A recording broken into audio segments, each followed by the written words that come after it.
Hi everyone, and welcome back to my YouTube channel. This video is titled Clyde Barrow and His Deadly Arsenal. I hope you enjoy it.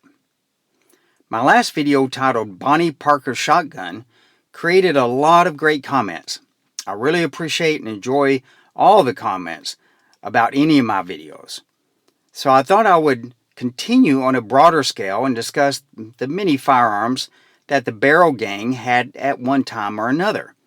I hope this video creates a lot of discussion among the viewers. Feel free to comment and tell me your thoughts about Clyde Barrow's arsenal. I've been interested in guns associated with Bonnie and Clyde along with the guns used in the deadly ambush of Bonnie and Clyde for many decades. I've learned that there is a lot of misinformation out there. The firearms used by the ambush posse deserves its own video, which will be coming soon. I will start working on that video in the near future. We have all seen the photographs of Clyde Barrow standing in front of a Ford V8 with several weapons near him, usually hanging off or leaning on a car in the background. Many have seen the photographs of Bonnie and Clyde joking around with their guns. You have to keep in mind that most of these photographs that were taken of Bonnie and Clyde and their arsenal were taken before the Joplin shootout with officers in the spring of 1933. Of course, after the raiding officers found the film and developed it, the photos made their way to almost every newspaper front page in the country. Bonnie and Clyde also observed all of their photos in the newspapers, and Clyde wasn't happy. The couple began to be more careful about taking photographs and began to cover the license plates of the cars in the photographs. These photographs do not tell us the whole story about the Barrow arsenal. I have researched hundreds of pages of FBI files, police records, newspaper accounts in reference to Clyde Barrow and his firearms that he used and how he obtained many of these firearms. From these sources, some of the information is wrong, some can be questioned, but in this video, I will place together all of the information and tell you what makes sense according to the information that I have. So, let's get started.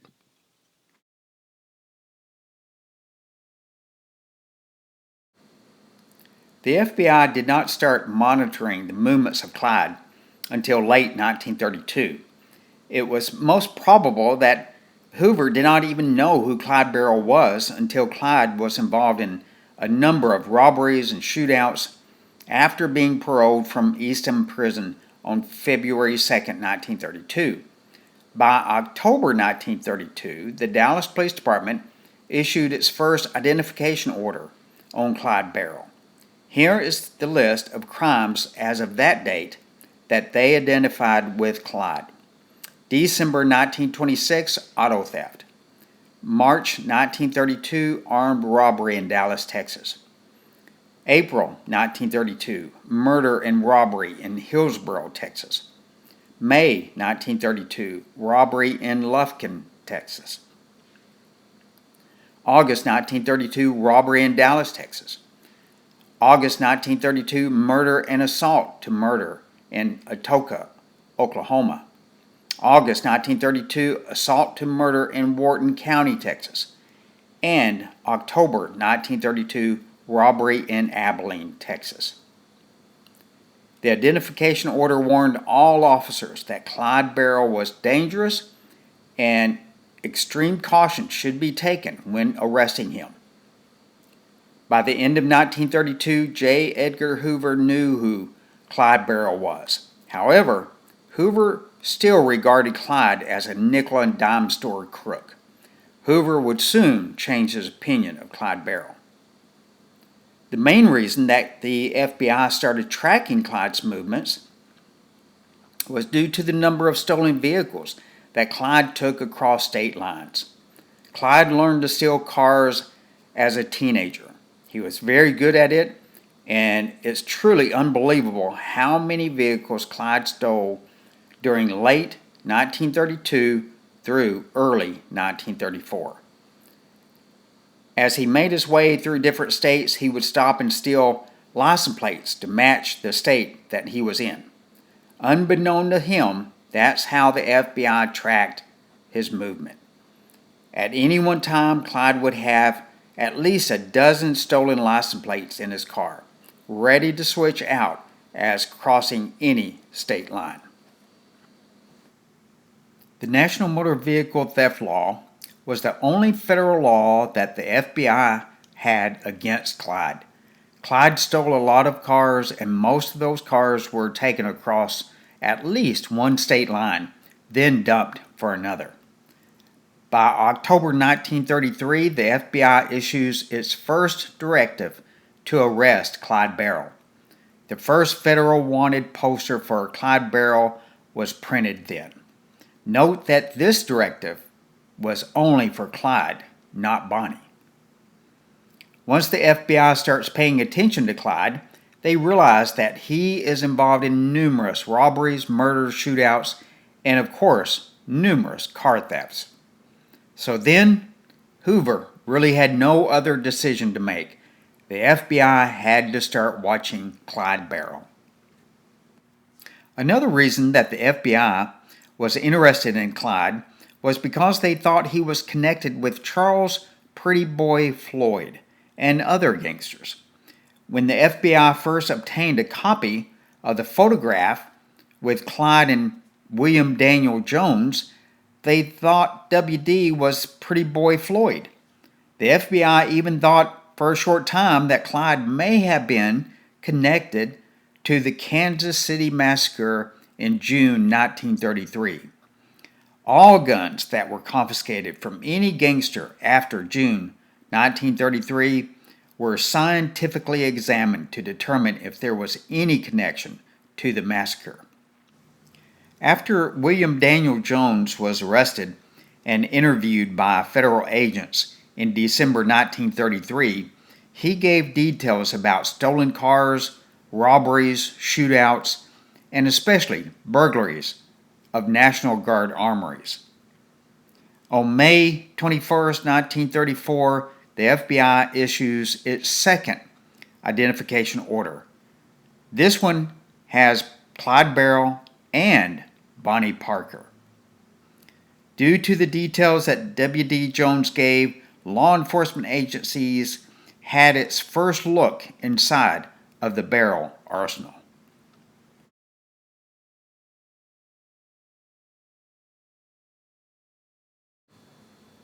In the late 1920s and early 1930s, National Guard Armory burglaries were at an all-time high.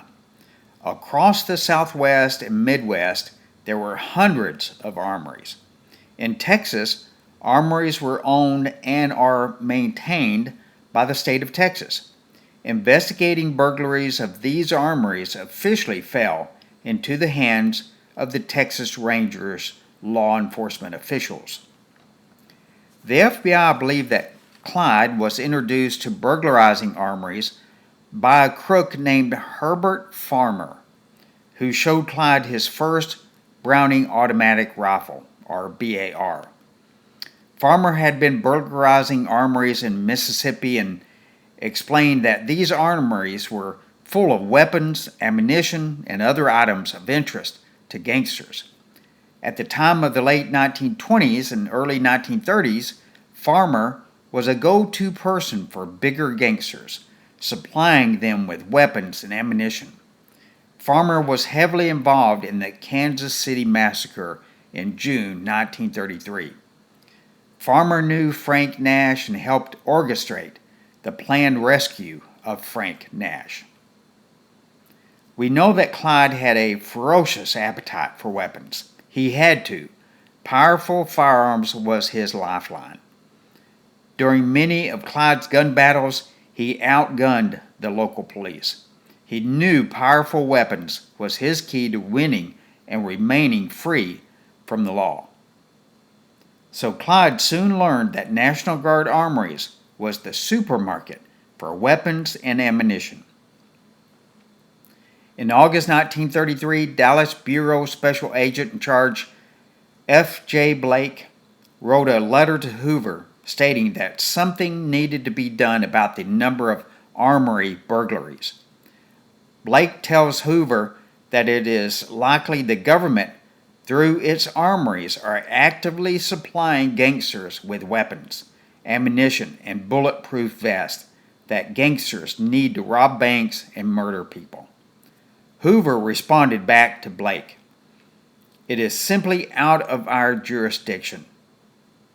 Hoover tells Blake that it is up to the War Department and the individual states to protect the National Guard armories.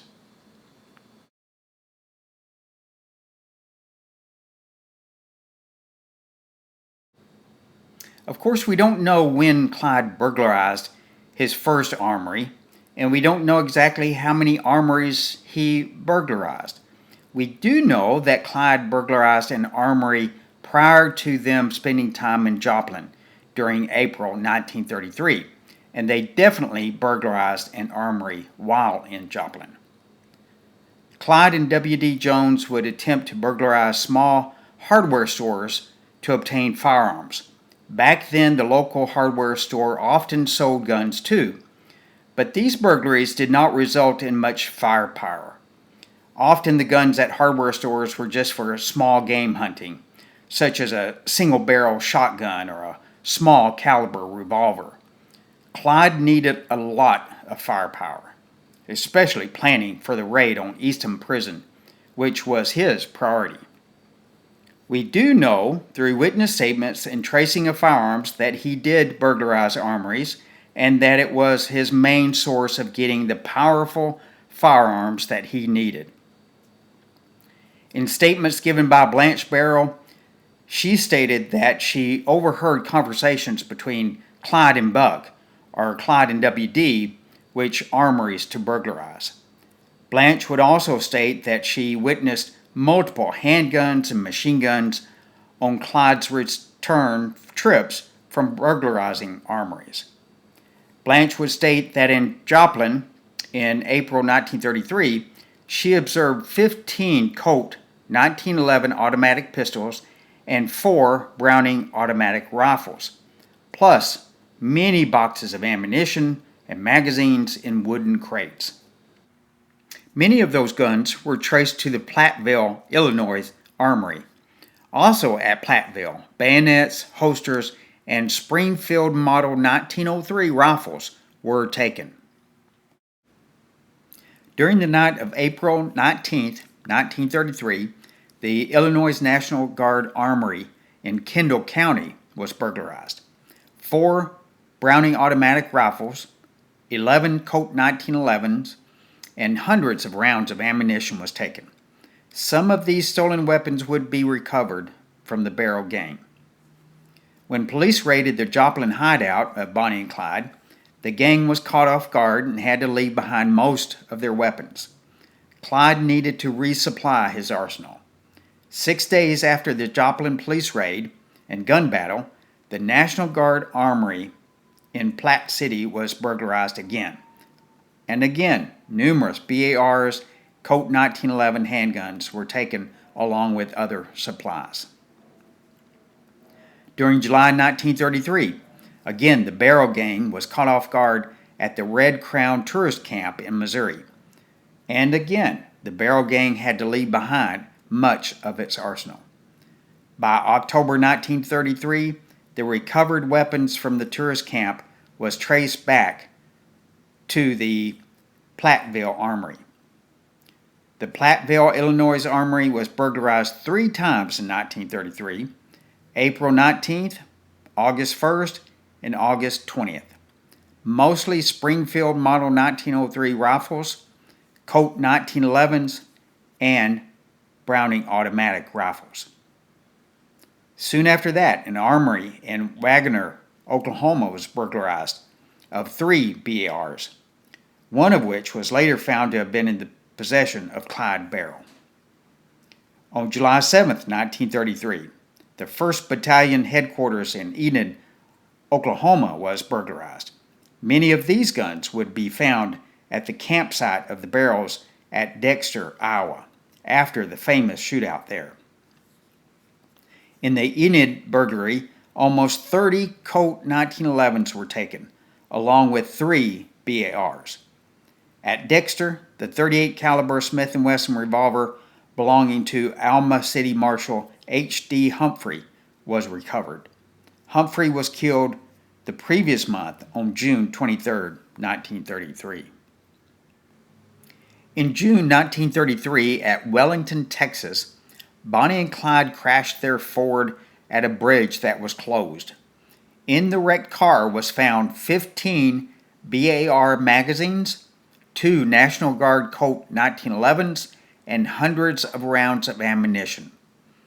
At Wellington, they kidnapped Sheriff Corey and Marshal Hardy. The 2 lawmen observed 3 BARs, but at the time they did not even know what the BARs were other than just an oversized rifle. Later, after his release, Marshal Hardy wrote a letter to the FBI asking what those big rifles were. He received a letter explaining what a BAR was.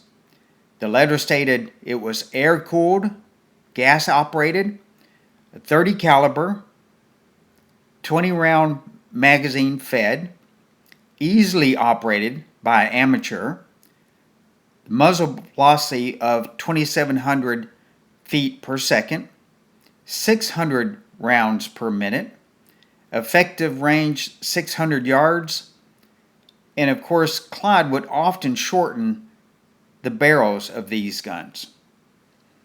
Clyde's favorite armories to burglarize were in Eastland and Ranger, Texas. The last time that we know of Clyde broke into the Ranger, Texas armory was after the Eastham prison break in January 1934. Clyde, along with Hamilton, broke into the armory on February 19, 1934. 13 Colt 11s were taken and 4 BARs. Clyde knew these armories were easy to break into. He needed firepower, and these armories had what he needed. He did not take just a few guns, he took all they could carry. By early 1934, National Guard units were being instructed to protect its inventory better. Some installed electronic alarms, but these were easy to disarm just by cutting power to the building. But what the armories were doing that was working, partially dismantling many firearms and hiding the parts to these guns elsewhere in the building. For example, taking the firing pins out of the BARs.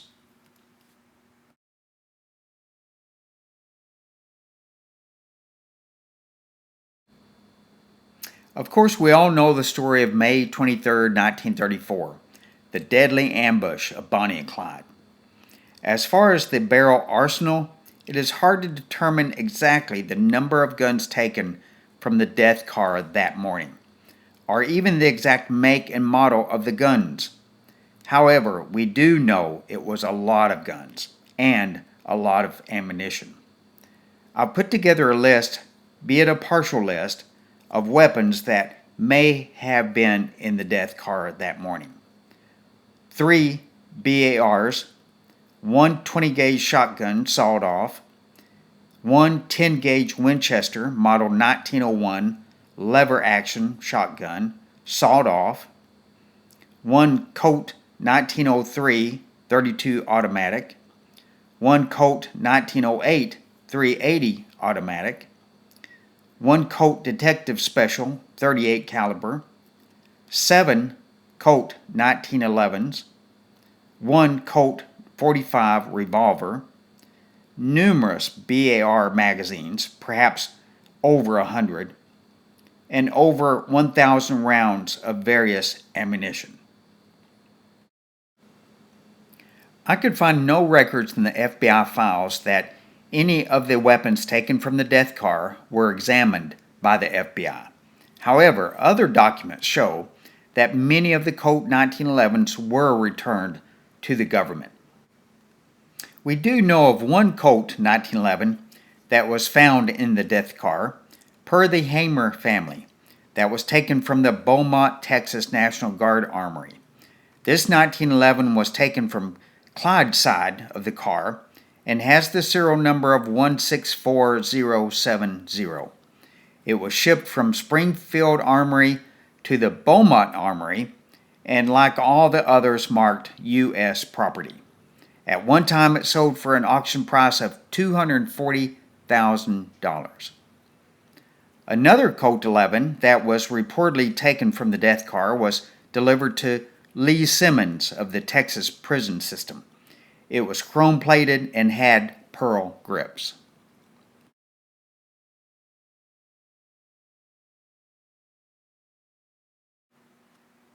So upon examining these FBI files, witness statements, and other documents, we know that Clyde had an extremely high need for firearms. We do know that National Guard Armories was his main source for firearms and ammunition. However, if Clyde would have lived beyond May 1934, he probably would have suffered greatly due to the measures that the National Guard Armories were taking. Clyde's tremendous appetite for firearms was drying up. He just didn't live long enough to find out for himself. Thank you so much for watching this video. I hope you enjoyed it. Please like, subscribe, comment, and share.